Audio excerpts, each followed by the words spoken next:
வணக்கம் சார். படம் பற்றி நல்லா சொன்னீங்க. படம் அது அந்த தரத்துக்கு இருந்தது.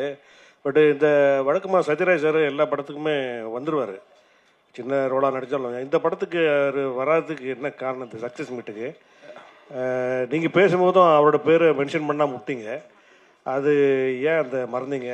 இல்லை சார், எல்லா ஆக்டர்ஸும் பொதுவாக நான் நன்றி தெரிவிச்சிட்டேன் சார். எல்லாருமே இதில் ஃபேமிலி ப்ளஸ் இதில் இருந்த சின்ன ஆக்டர்ஸ்லேருந்து சத்யராஜ் சார் வரைக்கும் நான் பொதுவாக எல்லாருக்கும் நன்றி தெரிவிச்சிட்டேன். சத்யராஜ் சார் வராததுக்கு காரணம் டேட்டு இஷ்யூ தான் சார், வேறு எதுவும் இல்லை. அப்புறம் அடுத்த படம் ஒரு சரித்திர படமாக இருக்கும் அப்படின்னு சொல்லிட்டு காளி வெங்கட் சார் சொல்கிறாரு. ஆமாம் சார். அது என்ன மாதிரி கதை, எப்படி இருக்கும் அப்படின்னு சொல்லிட்டு சொல்ல முடியுமா? பேன் இண்டியா படமா? ஏன்னா குறுகிய பட்ஜெட்டில் ஒரு படம் எடுத்திருக்கீங்க. பெரிய படம் வாய்ப்பு ஏதாவது வந்திருக்கா, இல்லை பேன் இண்டியா படமா சார்? இருக்குமா? இல்லை, நான் இந்த ஸ்க்ரீன் பிளே முன்னாடி ஃபஸ்ட்டு அந்த பீரியட் ஃபிலிம் தான் சார் எழுதினேன். அது என்னோட ஷார்ட் ஃபிலிம் புறம்னு ஒரு ஷார்ட் ஃபிலிம் எடுத்தேன். ஒரு புறநான்னு ஒரு போயம் பேஸ் பண்ண படம் அது. ஸோ கிட்டத்தட்ட அந்த போயமோட ஒரு கண்டினியூஷனாக தான் அந்த கதையை நான் எழுதினேன். ஸோ ஃபஸ்ட்டு படத்துலேயே அவ்வளோ பெரிய படம் எடுக்க முடியாதுன்றனால சின்னதாக ஒன்று பண்ணலான்னு தான் இந்த ஸ்க்ரீன் பிளே நான் எழுதினேன்.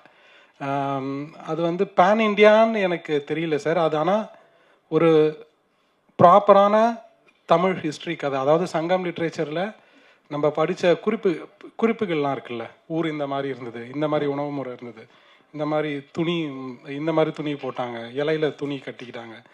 ஸோ என்னென்னலாம் அதில் டாக்குமெண்ட்டாக படிக்கிறோமோ அதுக்கு பேஸ் பண்ணி கிரவுண்டடாக இருக்கும் சார். பீரியட் ஃபிலிம் ஸ்கிரிப்ட் என்கிட்ட இருக்குது. நான் இதெல்லாம் முடிஞ்சதுக்கப்புறம் நான் நெக்ஸ்ட் என்னன்னு பார்க்கணும் சார். அதுதான் பிளான். சார் வணக்கம், வாழ்த்துக்கள். வணக்கம் சார். வணக்கம் சார். நிறைய பேர் படம் எடுத்து வச்சுட்டு படம் வெளிவரதுக்கு ரொம்ப இடையூறாக இருக்குது, தேட்டர் கிடைக்க மாட்டேங்குது, அவங்க தடுக்கிறாங்க இவங்க தடுக்கிறாங்க அப்படின்ற புலம்பல் ஒவ்வொரு ப்ரெஸ் மீட்லையும் இருக்குது. நீங்களும் சின்ன படம் தான் எடுத்து வச்சிருக்கீங்க, உங்களுக்கு அந்த மாதிரி இடையூறுகள் ஏதாவது இருந்துச்சு சார்? ஆக்சுவலி உண்மையை சொல்லணும்னா இந்த படத்துக்கு இல்லை சார். ஏன்னா எப்படி ஆச்சுன்னா, ஃபஸ்ட்டு நான் ஏதாச்சும் ஒரு படம், ஒரு தரமான படம் எடுக்கணுன்ற ஒரு ஓட்டம் இருந்தது. அதுக்காக நாங்கள் கண்டிப்பாக ஓடணும். ஸோ படம் நான் என்ன நோட்டீஸ் பண்ணேன்னா சார், ஒரு படம் அதுக்கு தேவையான ஆளுங்களை ஆட்டோமேட்டிக்காக இழுத்துக்கிட்டே இருந்தது. இப்போ சத்யராஜ் சார் எனக்கு எட்டாத தூரமாக தானே அவரை நான் பார்க்குறேன். ஏன்னா எனக்கு அவரை நேராக தெரியாது, பேசினதில்லை. அவர்கிட்ட ஃபோன் நம்பர் கிடச்சிது, ரேண்டமாக ஃபோன் பண்ணி பேசணும். 1 hour டைம் கொடுத்தாரு. அவர் ரொம்ப பொறுமையாக தான் டீல் பண்ணார் எங்களை. ஸோ நான் போய் என்னை பற்றி நான் ரொம்ப பேசலாங்க. நான் இவங்க நாங்கள் ஏற்கனவே எடிட் பண்ணிட்டோம் இவங்க நடித்த போர்ஷனை. ஸோ அதை போட்டு காமிச்சோம். அவருக்கு பிடிச்சிட்டு அவர் ஓகே சொல்லிட்டாரு. வடிவேல் சாருமே அதே மாதிரி தான். அவரும் யோசிச்சார், எப்படி நான் நடிக்காத படத்துக்கு நான் எப்படி பாட்டு பாடுறதுன்னு யோசிச்சாரு. பட்டு நாங்கள் சொன்னோம் சார், ஒரே ஒரு பாட்டை கேளுங்க, பிடிச்சதுன்னா நீங்கள் பாடுங்க சார், இல்லைன்னா விட்டுருங்க, தொல்லை பண்ண மாட்டோம்னு சொன்னோம். கேட்டார், அவருக்கு பிடிச்சிருச்சு. ஸோ அந்த கலை அந்த ஆளுங்களை இழுத்துக்குதுன்னு நான் நினைக்கிறேன். ட்ரீம் வாரியர் பிக்சர்ஸ் அதுதான் ஆச்சு. என்னென்னா குஹன் சார் படம் பார்த்தாரு, பார்த்த உடனே அவருக்கு பிடிச்சிருச்சு. ஸோ ஆனால் இதில் ஒரு கொஞ்சம் இப்போது நான் ஏன் லக்கின்னு நான் நினைக்கிறேன்னா, ட்ரீம் வாரியர் பிக்சர்ஸ் நினச்சிருந்தா இதை விட இன்னும் கொஞ்சம் ஈஸியர் குதிரை மேலே பந்தயம் கட்டியிருக்கலாம். இது கொஞ்சம் ரிஸ்கியான குதிரை தான் இந்த படம். ஆனால் அவங்க நல்ல படத்தை சப்போர்ட் பண்ணணும்னு நினைக்கிறாங்கல்ல சார், அந்த மாதிரி எண்ணங்கள் இருக்கிற ஆட்களும் தேவைப்படுதுன்னு நான் நினைக்கிறேன். அது மிக்ஸ் ஆஃப் போத். அந்த படமும் நல்லா இருந்தது, but at the same time அதுக்கு சப்போர்ட் பண்ண நினச்ச ஆளுங்களும் எனக்கு தானாக அமைஞ்சாங்க. அதுக்கு அபிஷேக் ராஜாவுக்கு தான் நான் நன்றி தெரிவிக்கணும். அவர் தான் இதை எடுத்துகிட்டு போய் காமிச்சார் அவங்கக்கிட்ட. ஸோ எனக்கு அந்த மாதிரி அனுபவம் இல்லை. இதுக்கு என்ன டிசர்விங்கோ அது கிடச்சதுன்னு தான் நான் நினைக்கிறேன் சார். எனக்கு அநியாயமாக எங்கேயுமே எனக்கு ஃபீல் ஆனதில்லை. தேட்டர் ஓனர்ஸுமே ஃபஸ்ட் வீக் பெரிய படத்தோடு வந்தாலுமே நாங்கள் கோயம்புத்தூர் திருப்பூர்லாம் போனோம். அங்கே தேட்டர் ஓனர்ஸ் அவ்வளோ வெல்கமிங்காக இருந்தாங்க. ஐ மீன் குஹன் சார் ப்ராப்ளம் இன்னும் டீட்டெயிலாக இதை பற்றி பேசலாம். அவங்க இதுக்கு ஸ்க்ரீன் தரத்துக்கு ரொம்பவே வில்லிங்காக தான் சார் இருந்தாங்க. அது உண்மை தான். அதாவது இன்னைக்கு உள்ள ஜென்ரேஷன் பார்த்தீங்கன்னா, கண்ணீர் சிந்த வைக்கிற அளவுக்கு யாரும் படம் எடுக்கிறதுக்கு முன் வர்றது கிடையாது. வெட்டு குத்து கத்தி கடப்பார் அந்த மாதிரி போயிட்டாங்க. பட் நீங்கள் ஒரு ஃபேமிலி ஆடியன்ஸ் படம் பார்த்துட்டு கண்ணீர் சிந்தி அந்த கவலையை வெளிப்படுத்திட்டு வர அளவுக்கு படம் எடுத்திருக்கீங்க. அடுத்து எடுக்கக்கூடிய படங்கள் இதே மாதிரி இருக்குமா, இல்லை வேற மாதிரி இருக்குமா? அந்த வேற மாதிரி இருக்க சான்ஸ் இருக்குது சார். ஐ திங்க் அந்தந்த கதைக்களம் அந்தந்த காலகட்டத்துக்கு ஏற்ற மாதிரி தான், அந்த களத்துக்கு ஏற்ற உண்மையான கதை எடுக்கணும்னு ஆசை சார் எனக்கு. வேற எதுவும் இல்லை. இதே மாதிரி என்னால் இப்போ இன்னொன்று பண்ண முடியுமான்னு கேட்டிங்கன்னா இல்லை. இப்போ நான் சினியை இப்போ இந்த ஹோல் சிஸ்டமை பார்க்காம நான் இதை எழுதிட்டேன். அடுத்த வாட்டி இதே மாதிரி எழுதுகிற தைரியம் எனக்கு வருமானு கூட எனக்கு தெரியல. ஸோ ஆனால் எது பண்ணாலும் அந்த களத்துக்கு உண்மையாக எடுக்கணும்னு நான் நினைக்கிறேன் சார், வேறு எதுவும் இல்லை. அண்ணா வணக்கம்.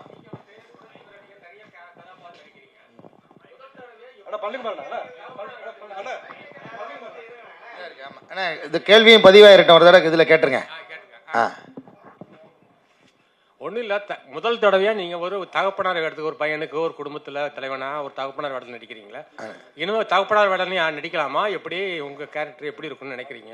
ஆனால் நீங்கள் இறுதி சுற்று மிஸ் பண்ணிட்டீங்கன்னு நினைக்கிறேன். இறுதி சுற்றுலேயே நான் நடிச்சிட்டேன். நான் அப்போ அவங்களுக்கு 20 வயசு ஹீரோயின், அவங்களுக்கு அப்பாவாக நடித்தேன்.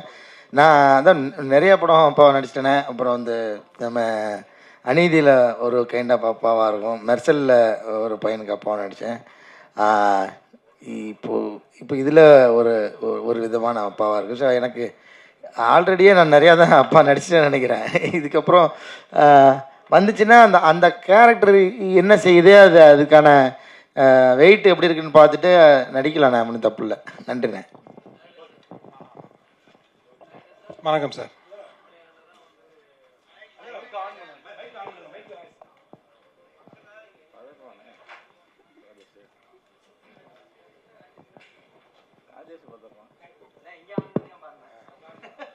சார், தூய்மை பணியாளராக வந்து அவர் காளி வெங்கட் நடிச்சார். அதுக்கப்புறம் ஆட்டோ டிரைவராக மாறி வர்றாரு. கடைசியில் கிளைமாக்ஸில் வந்து பொண்ணு வந்து கேட்குது காளி வெங்கட் ஃப்ரெண்டுக்கிட்ட, எங்கள் அப்பா வந்து தூய்மை அந்த குப்பை அள்ளினாரான்னு கேட்குறப்போ ஒரு அமைதியாக விட்டீங்களேங்க. அந்த கெயில் ஒரு நல்ல ஃப்ரெண்டு. ஏன்னா காளி வெங்கட் சாரோட கேரக்டர் வந்து என் பசங்கிட்ட மட்டும் சொல்லிடாதன்னு சொல்லியிருக்க ஒரு பேக் ஸ்டோரி தான் அது. இந்த பசங்க கஷ்டப்படுவாங்களோன்னு அவரும் நினைக்கிறாரு. ஆனால் அந்த பொண்ணு தெரிஞ்சுக்குது. அந்த பொண்ணு ஒன்றும் தெரிஞ்சுக்கிட்டு அப்பா கிட்ட கேட்கலாமான்னு நினைக்கிறாங்க. சரி, அப்பா மறைச்சார்ல எத்தனை வருஷம், ஸோ இதை கேட்டால் கஷ்டப்படுவாரோன்னு அவங்களும் கேட்க மாட்டேங்கிறாங்க. ஸோ அவங்க ஒருத்தருக்கு ஒருத்தர் அவ்வளோ சப்போர்ட்டிவாக இருப்பாங்கன்றது தான் சார். அந்த இல்லை சார், எல்லா குடும்பத்திலையும் வந்து ஒரு ஃபாதர் வந்து எப்படி கஷ்டப்பட்டு குழந்தைகளை படிக்க வச்சு கொண்டு வர்றான்றது தெரிஞ்ச விஷயம் தான். அந்த விஷயத்த அந்த கேர்ளுக்கு தெரிஞ்சிருக்கலாம் இல்லையா, டாக்டருக்கு? அவங்களுக்கு தெரிஞ்சிடும். அதான் அந்த தம்பி பையன் சொல்லியிருப்பான். அவங்களுக்கு இவன் சொல்லி தான் அவங்களுக்கு தெரிய வந்திருக்கும். அதான் சார் விஸ்வான் சொல்றாரு, ஜோசவன் சொல்றாரு. ஆமா ஆமா, அப்பா வந்து இது மாதிரி வந்தாரு. ஆமா. ஆனால் டாக்டருக்கு தெரிஞ்சா அவங்க இன்னும் கொஞ்சம் ஃபீலிங் அதிகமாக வரும் இல்லையா, அதுக்காக தான் கேட்டேன் நான். ஆமா, தெரிஞ்சு அவங்க ஃபீல் பண்ணுவாங்க. என்னன்னா சார், அவங்க அப்பா கிட்ட கேட்க மாட்டாங்க. அப்பா மனசு கஷ்டப்படுவாருன்றது மறைக்கிறதா. இப்போ நமக்கே ஏதாச்சும் ஒரு பிரச்சனைனா நம்ம வீட்டில் எடுத்தோடனே போய் அப்படியே கொட்டிட மாட்டோம். நம்ம வந்து ப்ரொடெக்ட் பண்ண தான் ட்ரை பண்ணுவோம். ஸோ அந்த மாதிரி அவங்க ப்ரொடெக்ட் பண்ண ட்ரை பண்ணுறது தான் அது. அப்படி தான் அந்த கேரக்டர். இப்போ நானாக இருந்தால் அப்படி தான் நான் சொல்லியிருப்பேன். இப்போ எனக்கே சும்மா நான் ஏதோ ஒரு வயிற்று வலியோ இல்லை ஹாஸ்பிட்டல் போகிற மாதிரி இருந்தால் எடுத்தோடனே நான் அம்மா கிட்ட சொல்ல மாட்டேன், பயந்துருவாங்க அவங்க. ஸோ ஒருத்தருக்கு ஒருத்தர் ப்ரொடெக்ட் பண்ணுறது தான் அது, வேறு எதுவும் இல்லை sir. Okay sir, thank you sir. Direct sir, இங்கே தக் லைஃபோட மோதுனீங்க. ஆமாம், தக் லைஃபே இன்னும் சக்ஸஸ் மீட்டு இது பண்ணலை. ஸோ நீங்கள் வந்துட்டீங்க உடனே சக்ஸஸ் மீட்டு. இப்போ வர படங்கள் எல்லாமே சக்ஸஸ் மீட் தான், தேங்க்ஸ் கிவ் மீட்டாக மாறிடுச்சு. ஸோ இது வந்து உண்மையாலுமே உங்களுக்கு வெற்றி தானா? இல்லை சார், தக் லைஃபோட நாங்கள் கண்டிப்பாக மோதலை, அந்த வார்த்தை யூஸ் பண்ண மாட்டேன். நாங்கள் வந்து காளி வெங்கட் சார் ரொம்ப அழகாக சொல்லுவார், ஒரு பெரிய திருவிழா தக் லைஃப், அதில் வந்து நாங்கள் பஞ்சு மிட்டாய்க்கு வந்தோம் அப்படின்னு சொல்லுவார். ஸோ இதுக்கான ஸ்பேஸ் இருந்தது சார். இது எங்களுக்கும் டேட்டாவும் இதுதான் ஒர்க் ஆச்சு. இது ஒன்று. ரெண்டாவது, இதை வந்து நான் ஏன் தேங்க்ஸ் கிவிங் நான் சொல்கிறேன்னா, உண்மையிலே எனக்கு சந்தோஷமாக இருக்குது சார். ப்ரெஸ் கிட்ட கிடைச்ச சப்போர்ட், மக்கள்கிட்ட கிடைச்ச சப்போர்ட், எங்களுக்கு வந்து இது pure and pure word of mouth படம் தான் இது. எங்களுக்கு நீங்கள் ரொம்ப பெருசாக எங்களுக்கு ஃபிசிக்கல் ப்ரொமோஷன் நீங்கள் பார்த்துருக்க மாட்டீங்க. நாங்கள் நம்பினது எல்லாமே நியூஸ் பேப்பர், டிஜிட்டல், இதை மட்டும் தான் நாங்கள் நம்பினோம். ஸோ உண்மையிலேயே முழுக்க இது ப்ரெஸ் அண்ட் மக்கள்னால மட்டுமே ஓடுன படம் இது. அதுக்காக தான் நாங்கள் நன்றி தெரிவிக்கலான்னு வந்திருக்கோம் சார். மற்றபடி வேறு எதுவும் இல்லை. இல்லை காலையில வாங்க பாலா. இல்லை சார், நீங்கள் வந்து பார்த்தீங்கன்னா ஹீரோவும் நடிக்கிறீங்க, ஹீரோயினாக நடிக்கிறவங்களுக்கு அப்பாவும் நடிக்கிறீங்க. ஸோ உங்கள்கிட்ட கதை சொல்லும் போதே நீங்கள் ஓகே சொல்லிடுவீங்களா, இல்லை கொஞ்சம் ஏதாவது டவுட் இருக்குமா? எதுக்கு டவுட்? இல்லை, கதை சொன்னோன்னே எப்படி ஓகே சொல்ல முடியும்? நமக்கு செட் ஆகணும்ல ரோல். ஏன்னா ஹீரோவாக போயிட்டு இருக்கவங்க ஒரு கேட்டகரிக்கு மேலே போனாங்கன்னா அதுக்கு மேலே நான் இது வேணாம் அப்படின்ற மாதிரி ஸ்டாப் பண்ணுவாங்க. இல்லை, அப்படி நீங்கள் எல்லா கேரக்டரும் பண்ணுறீங்க. ஹீரோ வந்தாலும் பண்ணுறீங்க, ஹீரோயினுக்கு அப்பாவா இருந்தாலும் பண்றீங்க, மாமனாராவும் போறீங்க, சைட்ல வக்கீலாவும் ஆகுறீங்க. எந்த கேரக்டர் தான் நீங்க விட்டு வைக்கல? இல்லை, இது வந்து நான் ஹீரோவாக தான் இதுக்கப்புறம் நடிக்க போகிறேன் அப்படின்ற மாதிரிலாம் எந்த ஐடியாவும் எனக்கு இல்லை. ஏன்னா என்னை பொறுத்தளவுக்கு ஒரு ஒரு கேரக்டரை அது ஜெனுவனாக நடிக்க ட்ரை பண்ணணும், அவ்வளோதான். அது வந்து அது அவங்க எவ்வளோ பயன்படுத்திக்கிறாங்கன்றதை பொறுத்து தான் இருக்குது. இந்த படத்தில் முழுமையாக இருந்துச்சு அந்த கேரக்டர். எல்லா படத்துக்கும் எப்படி நம்ம அந்த ரோலை வந்து ஓரளவுக்கு நெருக்கமாக உண்மைக்கு நெருக்கமாக அடிக்கணும்னு நினைக்கிறோமோ அதுதான் இதுலேயும் பண்ணியிருக்கோம். இப்போ நீங்கள் சொல்கிற ஹீரோ அந்த மெட்டீரியல் நான் கிடையாதுன்னு எனக்கே தெரியும். வந்து நம்ம அது கிடையாது. ஆனால் அந்த இப்போ நம்ம ரோலுக்கு இப்போ என்னோடய கேஸ்டிங்காக என்னோட ஒரு ஒரு கேரக்டருக்கு என்னோடய ரோல் வந்து செட் ஆகும், என்னோடய கதாபாத்திரம் செட் ஆகும்னு நினச்சாங்கன்னா அது அது ஒரு வேளை அந்த படத்தில் லீடாக இருந்துச்சுன்னா அப்படி தான் நடிக்க முடியும். இப்போ நமக்கு நம்ம நம்ம படம் செட் பண்ணி நடிக்கிற அந்த பிளான்லாம் இல்லை. இன்னமும் ஒரு சீனு 2 சீனும் நடிக்கிறதுக்கு நான் தயாராக இருக்கேன், நடிச்சு விட்டும் இருக்கேன். ஏன்னா எனக்கு என்ன பொறுத்தளவுக்கு நாசர் சார் சொன்ன ஒரு பாயிண்ட் எனக்கு ரொம்ப ஆழமாக எப்பவுமே இருக்குது. அதாவது நீ நடிக்கிற ரோல் வந்து சின்னது பெருசுன்றது அது யாரும் முடிவு பண்ணுறதில்ல, அந்த டைரக்டர் முடிவு பண்ணியிருக்காரு. கொஞ்சமாக இருக்கிற சீனாக இருந்தால் நீ வந்து சின்ன ரோல்னால் கொஞ்சமாக நடிச்சுட்டு அப்படி வந்துடுவியா, இல்லை அதுக்கு ஜெனுவனாக தான் நான் நடிச்சுட்டு வருவேன். அந்த மாதிரி தான் வந்து அவங்க அந்த படத்தில் உன்னோட லைஃப்பை கொஞ்சமாக காட்டுறாங்கன்னு அர்த்தம், அவ்வளோதான். அது அது அது எவ்வளோ வெளியில் வருதோ அது அந்த ரோல் டிமாண்ட் பண்ணுறதை பொறுத்து தான் இருக்குது. அதனால் எனக்கு அந்த அந்த பேரிகேட்லாம் எதுவும் இல்லை. யாடி வேற ஒரு ஸ்டார் கிடையாது. அண்ணா இது மாதிரி முனிஷ்காந்த் கூட எப்பவுமே நீங்க தொடர்ச்சியா வந்து நடிச்சுட்டு இருந்தீங்க. ஆமா ஆமா. இப்ப ஹீரோ மாறினதுக்காக நீங்க நடிக்கிறது இல்லையா, இல்ல ஏதாவது சான்ஸ் கேட்டா நீங்க வேணான்னுறீங்களா? எங்க ஹீரோவெல்லாம் மாறவே இல்லை தலைவரே, மறுபடி அதையே பிடிச்சி இழுக்கிறீங்களா கொக்கி போட்டு. ஏன்னா செந்தில் கவுண்டமணி காம்பவுண்ட். ஆமாங்க, அது என்னன்னா அது எழுதுறவங்க எழுதணும்ல, அப்படி எழுதி. ஆனால் இருக்குது, படம் நடித்த படமும் இருக்குது. இப்போ திரும்பவும் நடிக்கிறதாகவும் இருக்கும். அவர் எனக்கு முன்னாடி ஹீரோ ஆகிட்டார், படம் நின்றுக்கிட்டு இருக்கு, ரிலீஸ்க்கு வெயிட் பண்ணிகிட்டு இருக்கு. ஆக்சிஸ் ஃபிலிம் ஃபேக்டரியில் மிடில் கிளாஸ்னு ஒரு படம் எடுத்து ரெடியாக இருக்குது ரிலீஸ்க்கு. அவர் எனக்கு முன்னாடி அப்படி பார்த்து ஆகிட்டார் சொல்ல போனால். என்ன அதெல்லாம் கிடையாது. நாங்கள் 2 பேரும் சேர்ந்து நடிக்கிறது என்னென்னா அந்த காம்போ வந்து ஆக்சுவலாக எங்களால் வந்து ரொம்ப நெருக்கமாக இயல்பாக நடிச்சிட முடியும். காரணம் நாங்கள் வந்து சினிமாவில் எங்கள் முகம் தெரியறதுக்கு முன்னாடி தான் நாங்கள் நண்பர்கள். நாங்கள் வந்து இங்கே இதே அருணாச்சலம் ரோட்டில் அந்த அந்த டீ கடையில் எல்லாம் ஒன்றா காலையிலேருந்து சாயந்தரம் வரைக்கும் வந்து கடலை போட்டு உட்காந்துட்டு இருந்த டைம் தான் அது. அங்கே அப்போ இருந்தே வந்து அவர் பழக்கன்றதுனால எங்களுக்கு ஸ்க்ரீனில் ஒரு நடிகர், அவர் ஒரு நடிகர், நம்ம ஒரு நடிகர்ன்றதே இருக்காது. அந்த எங்கள் 2 பேருக்குமே அந்த எண்ணம் இருக்காது. அதனால் ரொம்ப இயல்பாக வந்துடும். அது ரொம்ப இல்லை இடைவெளிலாம் ஒன்றும் இல்லை தலைவரே. அவர் நடித்த படங்கள் நான் நடித்த படங்கள் ஒன்றா வரல, அவ்வளோதான். வரும், நிச்சயமாக வரும். அண்ணே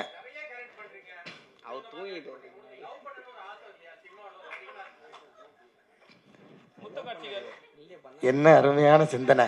இந்த சிந்தனை டைரக்டருக்கு வர மாட்டேங்குதே. இதைத்தான் நான் மைக்கிலையும் புலம்புனேன். கணவன் மனைவி பாருங்கள், அப்பாவாக நடித்தேனே சொல்லிட்டு இருக்கீங்க. நான் வந்து ரோஷினிக்கு அப்பாவாக நடித்தேன், ஷெல்லிக்கு நான் வந்து கணவனாக தான் நடித்தேன். அதை சொல்லவே மாட்டேங்கிறீங்க யாரும்.